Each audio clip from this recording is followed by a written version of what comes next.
info Pak Prabowo. Tolong dicek WhatsApp-nya Pak Prabowo. Barangkali ada WhatsApp dari Mbak Yaharu Saraswati. Salah nyebut saya. Mbak Rahayu Saraswati. Ini ada info penting Pak Prabowo. Perlu bantuan dari seorang Pak Prabowo biar masalah ini kelar. Kita kemarin melihat bagaimana Pak Prabowo langsung memerintahkan pemecatan 3 hakim PN Surabaya yang kedapatan menerima suap dari kasusnya Ronald Tanur. Wah, kita salut sekali Pak Prabowo. Bagaimana belum seminggu kerja sebagai presiden ke-8 kita langsung satset semua masalah langsung diatasi, termasuk soal masalah hukum. Itu kan jos 100 ya kan. Nah, ini ada masalah baru nih Pak Prabowo. Apalagi ponakan dari Pak Prabowo yang jadi anggota DPR, Mbak Rahayu Saraswati sedang gundah gulana dan bermuram durja. Waduh, apalagi ini. Karena Mbak Rahayu itu sedang mengawal satu kasus di mana ada pemecatan salah seorang anggota Polresta Kupang yang pemecatannya ini dinilai janggal. Waduh lah ini.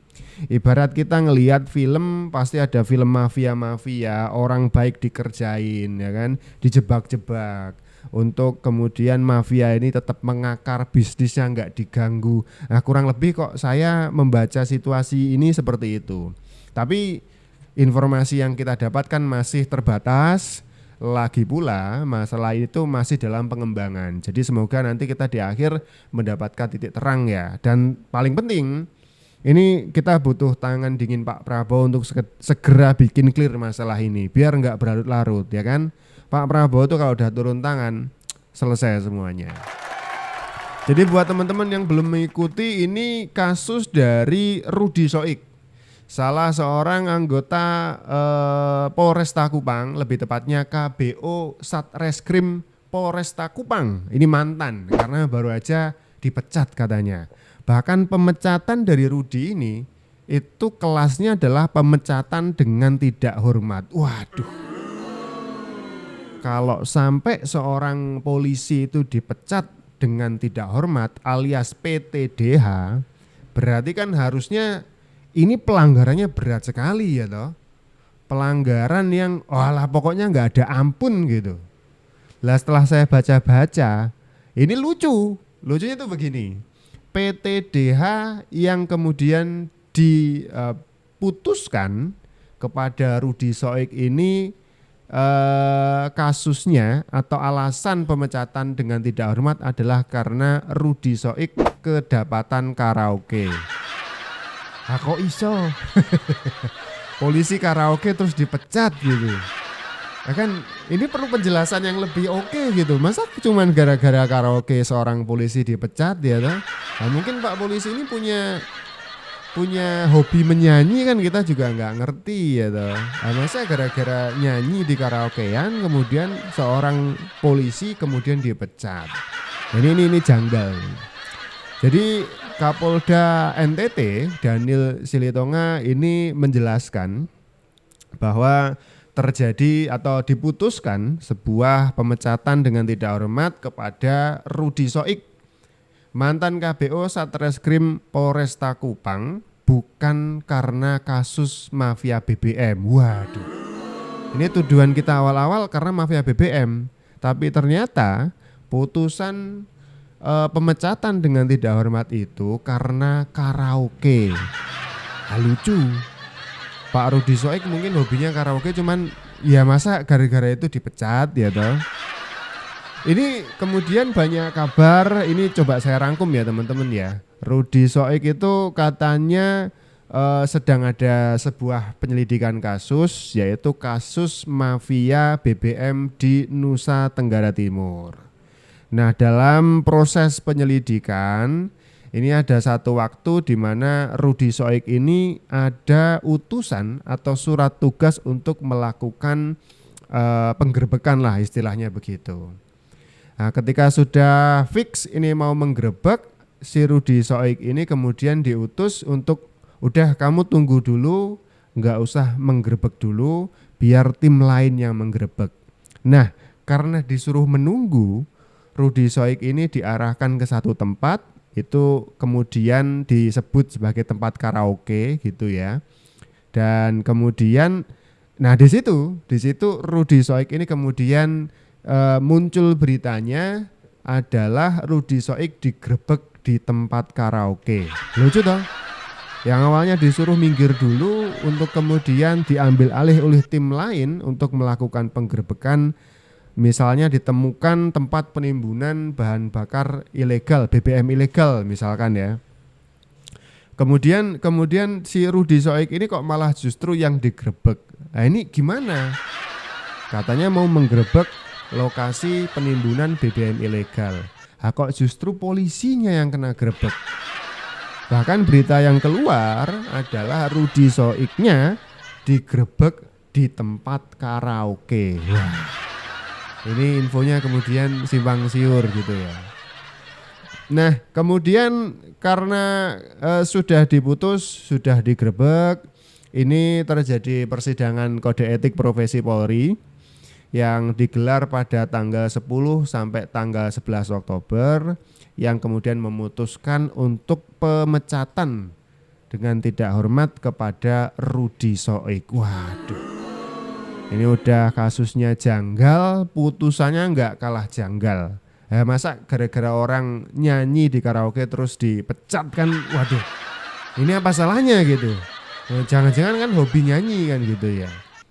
Nah, tapi kemudian Rudy Soik ini ngerasa janggal, ngerasa nggak adil, akhirnya melakukan banding gitu ya. Dan sampai sekarang bandingnya itu masih menggantung juga. Yang lebih lucu setelah tanggal 10 sampai 11 Oktober kemarin itu diputuskan oleh sidang kode etik profesi dari Polri bahwa Rudy Soik dipecat dengan tidak hormat. Kok tanggal 21 Oktobernya itu tiba-tiba muncul gerudukan 20 orang propam itu menyambangi rumah Rudy buat melakukan penjemputan paksa. Waduh, ada apa nih? Kan bukannya udah dipecat, ya toh? Masalahnya kan sudah selesai. Si Rudy Soik yang dikatakan bersalah kan sudah mendapatkan hukumannya. Misalkan menurut sidang kode etik profesi Polri dinyatakan bersalah misalkan, kan sudah dipecat. Nah, kok lucunya tanggal 21 Oktober itu malah mau dijemput paksa. Tapi karena gagal menjemput paksa Rudy Soik, ini justru jadi viral. Ya, Div Propam Polri pusat nih, Propam pusat sampai menerjunkan tim untuk mengawasi bidang Propam Polda NTT. Wah, ini saya mikir macam-macam ini.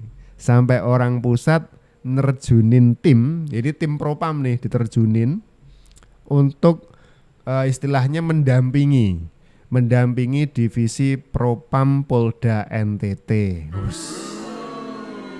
Jadi kan kita mikir macam-macam, kenapa sampai ke pusat kan gitu ya. Ini kan cuman masalah Polda, apalagi si polisi sudah diputusi untuk dipecat, apalagi yang mau dikejar ya toh. Ini kok sampai Div Propam Polri sampai terjun mengawasi Bid Propam Polda NTT. Nah, karena sempat viral, makanya tanggal 28 Oktober hari Senin, Komisi 3 DPR akhirnya menggelar rapat dengar pendapat dengan Kapolda NTT.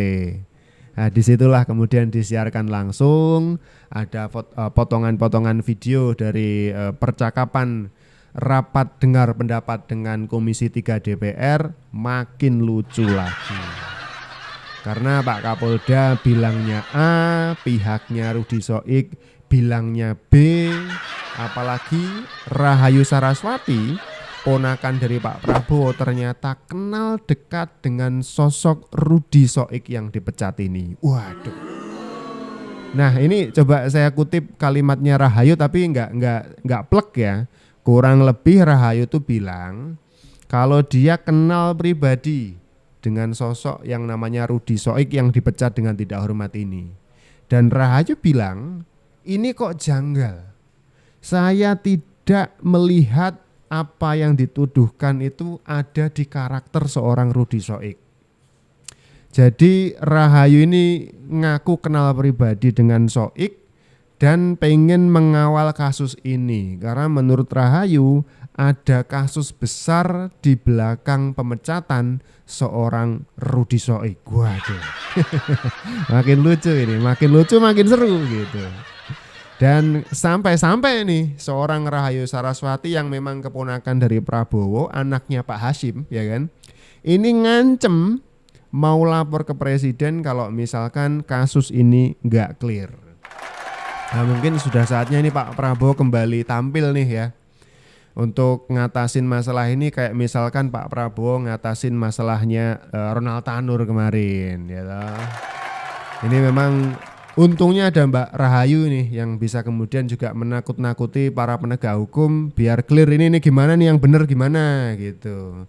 Apalagi kasus yang kemudian ditangani oleh Rudi Soik soal kasus mafia BBM ini secara terang-terangan Rudi menyebutkan bahwa polisi yang bertugas di Direktorat Kriminal Khusus Polda NTT sekaligus ada juga beberapa oknum di Direktorat Sabara Polda NTT terlibat. Wah. Nah ini besar ini. Ini besar ini, ya toh. Ada juga Rudi Soik itu menyebutkan orang-orang atau oknum terlibat juga yang berada di Dinas Kelautan, juga Dinas Perikanan Provinsi NTT. Wah. Besar ini pasti besar ini, bakal kebuka ini. Ini Rahayu Saraswati, ponakan dari Pak Prabowo, ini menduga pemecatan dari Rudi Soik ini akal-akalan belaka.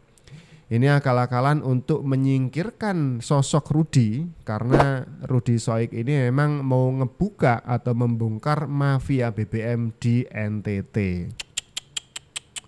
Kok ya inilah intinya itu ada yang masih mau main-main soal hukum gitu ya toh.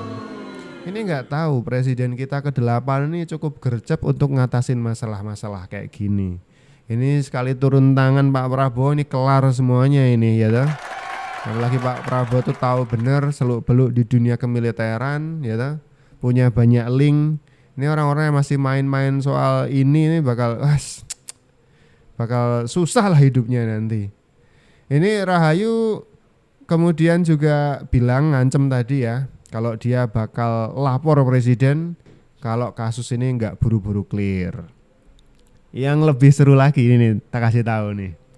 Wakil Ketua Jarnas Anti TPPO, jadi ada satu jaringan nasional anti tindak pidana perdagangan orang yang bernama Romo Pascal, ini menyebutkan Rudi dijebak saat mau menggerebek lokasi penimbunan BBM ilegal. Sampai ada saksi yang bisa bilang Rudi dijebak. Ini saksi kunci nih Mbak Rahayu, tolong diamankan. Dilindungi nih. Jangan sampai ada cawe-cawe lagi terus kemudian Pak Pascal ini bisa berbeda pendapat ketika ditanya di lain waktu. Ini penting nih saksi kunci. Kalau benar tuduhannya dia dijebak berarti ini kasusnya besar. Apalagi Rudi Soik bilang ini banyak orang penting di NTT mulai dari kepolisian sampai dinas kelautan ada yang terlibat. Ini menyeret banyak orang ya toh. Ini kata Romo Pascal saat dijebak itu Rudi diminta menunggu di rumah makan kemudian ditemani 2 poluan.